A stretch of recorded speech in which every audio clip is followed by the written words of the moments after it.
मैं और मेरा से ऊपर उठ जाना, आसक्ति से ऊपर उठना, सुख दुख में एक जैसा रहने की कोशिश करना और दूसरों को माफ करना सीखना। जब तक माफ करना नहीं सीखोगे तब तक जो है मेरे प्यारे नहीं बन पाओगे। साथ में फिर ये कहा कि अब इसके बाद चीज आनी चाहिए, जिंदगी से संतुष्ट हो या नहीं हो, मतलब अपने आपे से आनंदित होकर संतुष्ट होकर जीना है। और फिर कहते हैं चलो यहाँ तक तो सांसारिक बात हो गई, अब आगे वो कहते हैं, आगे मैं अपनी भी बात करता हूँ। कब मुझसे जुड़े रहते हो नहीं, यथात्म दृढ़ निश्चय। और फिर एक दिन तो तुमने ऐसा कर लिया, आगे फिर तुम्हारा निश्चय पक्का है या नहीं, नियम सही चल रहे या नहीं, ये भी हो गया। उसके बाद फिर कहते हैं एक और बात है, तुम्हारा मन तो संसार में रमा हुआ था, अब ये मन मेरा हो जाए, क्योंकि मन मोहन है, कृष्ण तो जो मन को मोह ले। और फिर कहते हैं अक्ल जो है ठिकाने पर आई या नहीं, मेरी हुई या नहीं, सब कुछ दे दिया तुमने मुझे, तो अब इसके बाद कहते हैं स में प्रिय, तब तुम मेरे प्यारे बनोगे। तो ये गए दरवाजे पर जाकर उन्होंने कह दिया कि भाई जो भी मेरे से जाने में अनजाने में गलतियां हुई क्षमा मांगता हूं। हम लोग जब साधना कराते हैं तो उसमें एक पार्ट ये भी आता है कि दिल में भार लिए बैठे हो, न जाने किस किस का, उसने मेरे साथ ऐसा किया वैसा किया, तो एक क्षमा वाली स्थिति में व्यक्ति अपने चित्त को लेकर जाता है और उन सब लोगों को याद करता है जिन लोगों ने उसको तकलीफ दी है, रुलाया है, अपमानित किया, चोट पहुंचाई। एक एक हरकत सबकी याद आती है और फिर आदमी चीखता है, क्यों किया तुमने, क्यों किया, क्यों किया, क्यों किया, मैंने क्या बिगाड़ा तुम्हारा,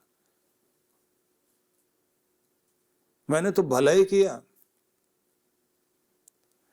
ये सारा अंदर आएगा और आने के बाद फिर भी हे प्रभु, मैं तुम्हें साक्षी मानकर अपने हृदय से उन सभी बैरियों के प्रति क्षमा भाव लाकर सबको क्षमा करता हूं, अपने चित्त को निर्मल करता हूं, अपने आप को शांत करता हूं। कुछ भी मेरे मन में प्रतिशोध की भावना भी हो तो वो भी तेरे न्याय की तराजू में चढ़ाता हूं कि तू जान,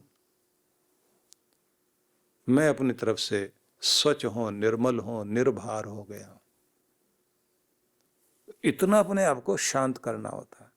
अब अपनी तरफ से तो कर दिया, अब दूसरों की तरफ से भी एक एक करके अपने माता पिता, बड़े बुजुर्ग, छोटे, मिलने जुलने वाले, संबंधों वाले, जिन जिन के साथ भी जाने में अनजाने में, जो भी जान के अनजान में किसी के भड़काने पर जो भी कुछ गलतियां हुई, दुख पहुंचाया, सबसे माफी, चित्त निर्मल हो जाए। अब आप निर्भर हो गए हो। बहुत लोग हैं जो जीवन के अंतिम भाग में पहुंचने के बाद में एक एक के दरवाजे पर जा करके मिल के आते हैं, गिला शिकवा सब की माफी मांगते हैं। क्योंकि कोई भी चीज अगर आपके अंदर टिकी हुई है, बैर विरोध कुछ भी, तो ये बात ध्यान रख लीजिए, वो बैर के धागे आगे तक जाएंगे। इस जन्म का इसी जन्म में साफ कर दो। जिंदगी आगे कितने दिन है, कितने दिन नहीं, खुद को स्वच्छ कर लो। आपने सब के प्रति अपने आप को निर्मल कर लिया तो उसके बाद यहां से कृपा शुरू होती है। सबसे बढ़िया तरीका होता है कि क्योंकि ये चांद्रायण करते हैं ना, चांद्रायण में भी ये आता है। चांद्रायण तप एक बहुत जबरदस्त तप है, हर व्यक्ति को करना चाहिए।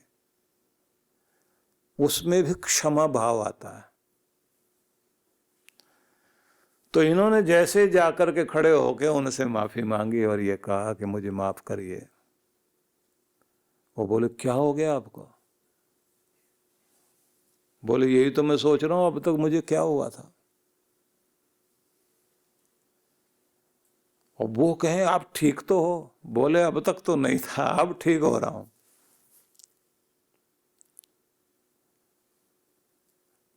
और जैसे इन्होंने कहा कि मेरी साधना में भी तुम्हारा चेहरा दिखाई देने लगा था, निर्भर होना चाहता हूं। और ऐसे करके जैसे उनके पांव की तरफ झुके, न जाने क्या हुआ, वो भी व्यक्ति जो है ना, क्योंकि वो बड़े अच्छे चिंतक थे, वो भी रोने लगे। अब दोनों दोस्त थे किसी समय में, और किसी समय में बैर जाग गया था, और अब स्थिति ये हुई दोनों गले मिले एक दूसरे के, और उसने कह दिया जिनके प्रति, जिनके दरवाजे पर गए थे, तुम्हारे तो वस्त्र भी साधुओं वाले हो गए, मैं छोटा हूं, आप बड़े हो, आप मुझे माफ करो। दोनों गले मिलके आंसू बहाए। अब वो बोले अब अंदर चलिए, बोले नहीं, जो आसन छोड़कर आया हूं वहीं जाना चाहता हूं,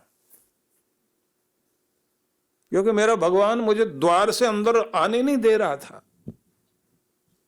मैं उसके दरवाजे पर बैठा रहा कितने दिन, और मेरा बैर आगे आकर के मुझे रोक लेता था, क्योंकि बैर सामने आ जाता था। मेरे भगवान के दरवाजे पर कई दिनों तक मैं बैठा रहा, दरवाजा नहीं खुला मेरे लिए, बार बार बैर आगे आ जाता था। और ये बैर कह रहा था कि तेरे लिए द्वार तब तक नहीं खोलेगा जब तक तू ये परीक्षा पास नहीं करेगा, इसलिए मैं यहां आया हूं। हाथ जोड़ के वो चले गए, और उन्होंने खुद कहा कि उसके बाद जब हल्का हो गया बिल्कुल अच्छी तरह से, तो गया मैं साधना के लिए। अब मैं देखता हूँ चेहरा गायब हो गया। पूरी दुनिया की तरफ नजर उठाता हूं तो सारे तो मेरे अपने नजर आते हैं, प्राणी मात्र मेरे लिए हैं। ये चांद, ये तारे, ये सितारे, ये जमीन, ये नदियां, ये पहाड़, ये हवाएं, ये फूल, ये पेड़, ये पत्ते, सब तो मेरे अपने। इतने प्रेम से बैठे, ध्यान लगा, और तब उनको समझ में आया कि कैसे कृपा होती भगवान की, कौन कौन से विघ्न हमारे जीवन में हैं।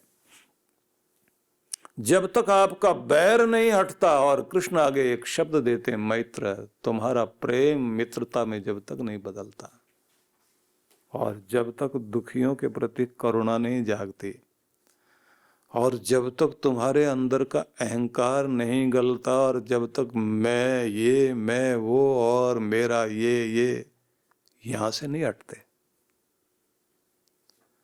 और जब तक सुख दुख में अपने आप को संतुलन बनाकर सम अवस्था में नहीं आते, और जब तक तुम क्षमावान नहीं बनते, इस मेरे दर पर प्रवेश करना आसान नहीं है। तभी तो प्रिय होगे, तभी तो तुम मेरे प्यारे कहलाओगे। इसलिए सबसे पहले तो ये बात ध्यान रखिए कि प्रेम ही मार्ग है। जब पूछा गया नारद जी से कि बताइए तो सही भक्ति क्या है, तो नारद के भक्ति सूत्रों में पहला ही सूत्र ये है, सातु अस्मिन परम प्रेम रूपा। वह भक्ति क्या है? परम के प्रति अत्यंत प्रेम का नाम भक्ति है। आपका प्रेम परमात्मा की तरफ बहने लग जाए तो आपकी भक्ति वहीं से प्रारंभ होती है। और अगर आपके अंदर प्रेम की कमी है, या कहने चाहिए कि आपका ईर्ष्या, द्वेष, बैर भाव इतना बढ़ गया, सारा दिन आपका ध्यान वहीं, सोचिए किसी के साथ में बैर विरोध हो तो ये बैर आपके साथ साथ कितना चलता है। एक शहर छोड़ के दूसरे शहर में चले जाइए, वहां जाते सबसे पहले कौन याद आएगा? प्यारे लोग बाद में याद आएंगे, दुश्मन पहले याद आएगा।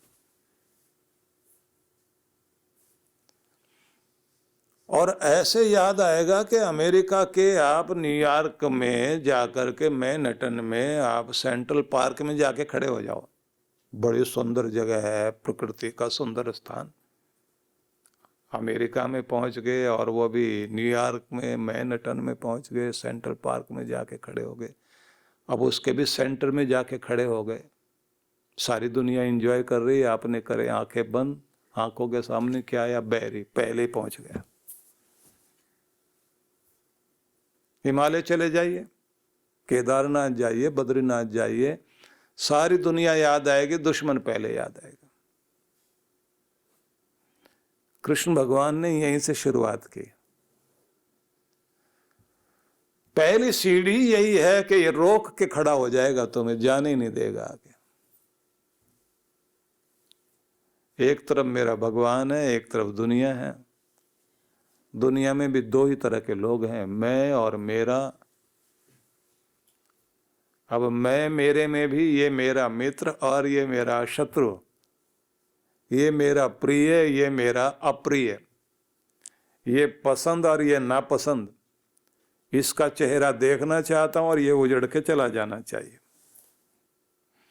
एक बहुत अच्छा चिंतक हुआ है, शायद जर्मन स्कॉलर था, उसने एक बड़ी अच्छी रचना करी, मुझे ध्यान आती है। उसने लिखा कि मैं भगवान की प्रार्थना कर रहा था और प्रार्थना में जो कुछ मांग सकता था सब चीजें मांग रहा था। जमीन देना, जायदाद देना, मकान देना, बाग बगीचे देना, सुंदर परिवार देना, अच्छे बच्चे देना, मेरा मान सम्मान भी देना। ये सारी चीजें जो गिनती की हो सकती थी, मैं सारी इकट्ठी की और सब रोज मैं बैठ के मांगू। का एक दिन ऐसा हुआ, रात को सोने से पहले फिर मैं प्रार्थना करके सोया। रात्रि में सपना आया, सपने में भगवान। अब भगवान सामने आया तो फिर मैंने वैसी प्रार्थना जैसी जो भी नोट कर रखा था, अच्छी सी सेहत दे देना भगवान, जमीन जायदाद देना, सत्ता संपत्ति देना, सत्कार देना, अच्छी संतान देना, घर गृहस्थी बहुत बढ़िया बना देना, बाग बगीचे भी दे देना। भगवान बार बार तथास्तु तथास्तु तथास्तु बोलते जा रहे हैं। अब मैं भी देख रहा बहुत अच्छे मूड में आज तो भगवान जो मांग रहा सब दे रहे हैं। और वो बार बार पूछते जाते हैं, और बताओ और क्या चाहिए। मकान भी दिया, जमीन भी दी, जायदाद भी दी, बाग बगीचे भी दे दिए, तेरा परिवार भी हो गया, धन दौलत भी हो गई, तुम्हारा मान सम्मान भी बढ़ गया। अब मैं सोच रहा हूं और भी कुछ मांगना बाकी रह गया क्या। और आखिर में मैंने कहा भगवान हाँ एक काम रह गया, वो और पूरा कर दे। वो बोले बोलो वत्स और क्या चाहिए। मैंने कहा भगवान बस एक काम और, बाग बगीचे बहुत अच्छे लगा दिए, फल लटके हुए हैं उनमें और पेड़ भी बहुत ऊंचे ऊंचे हैं, बस वो जो दुश्मन है ना मेरे वो रह गए। सारे दुश्मन उल्टा करके पेड़ों पे लटका दो, बस आखिर में ये और चाहिए, मजा आ जाएगा, बस ये और कर दो। और उसी के साथ आंख खुल गई मेरी। जैसे आंख खुली तो मैं बैठे हुए माथा पीट रहा हूँ, ये मैं क्या मांग रहा हूँ। और मुझे लग रहा असली मजा तो अब आया। अब आखिर में सारी चीजों से तो मजा ही नहीं आया, आखिर वाले से मजा आया, पेड़ पे लटके में उल्टे सारे। और अभी तो मुझे ऐसा करना चाहिए था, डंडा वंडा लेके मैं घूमता रहता, दो इसको लगाता दो उसको। और फिर मैं सोच रहा हे भगवान, इतना कुछ अच्छी जिंदगी में, उसके बाद फिर मैं वहीं से शुरू करना चाहता हूं जहां से नरक की यात्रा शुरू होती है। नरक की यात्रा यहीं से शुरू होती है कि जब तुम दुख देना शुरू करते हो। तो ये बात ध्यान रख लेना, बैर रखने वाला और दुख देने वाला आदमी दुखी ही रहेगा। इसीलिए तो ये सूत्र है, कौन है जो रोज नित्य प्रति दुखी। बोले एक तो ईर्ष्या करने वाला व्यक्ति, एक जो घृणा में जी रहा है, एक जो हर समय बेचैन रहता, संतुष्ट होता ही नहीं, तृप्त होता ही नहीं, एक वो जो गुस्से में रहेगा, और एक वो जो हर समय डाउट पाल करके रहेगा, और एक वो जिसकी रोजी रोटी उस पर डिपेंड ही नहीं करती, कुछ खुद की योग्यता ही नहीं। दूसरे की तरफ भी देखता रहता है, दुखी रहो। और कहते हैं अगर किसी दिन जीना आ गया तुम्हें तो तुम अपने आप को जो है ना सारी दुनिया को सीधा करने की कोशिश नहीं करोगे, तुम्हारी जो उल्टी खोपड़ी है इसी को सीधा कर दो, उल्टे को उल्टा कर दीजिए, सीधा हो जाएगा, रास्ता यही है। बोले बस यहां से शुरुआत करना। कृष्ण भगवान ने बड़े समझदारी से एक एक शब्द ऐसा रखा, पहले प्रेम, फिर मित्रता, फिर जो दुखी बैठे हैं उनके प्रति करुणा, उसके बाद बोले कि इसके बाद में फिर यहां से शुरू होगा तेरी अकड़, तेरा मेरा, कि यहां सारा ठीक करो, पहले यहां से चित्त की शुद्धि चाहिए। अब पतंजलि ऋषि से पूछा महाराज प्रभु की ओर जाने के लिए, बोले चित्त कोमल करो। क्या तरीका है? मैत्री, करुणा, मुदिता, उपेक्षा, उन्होंने यहां से शुरू किया। तो इसलिए आपसे ये कहना चाहूंगा, पूरी जिंदगी बीत जाए और आखिर में जाकर के समझ में आए कि अब जीना समझ में आया था लेकिन बचा ही नहीं।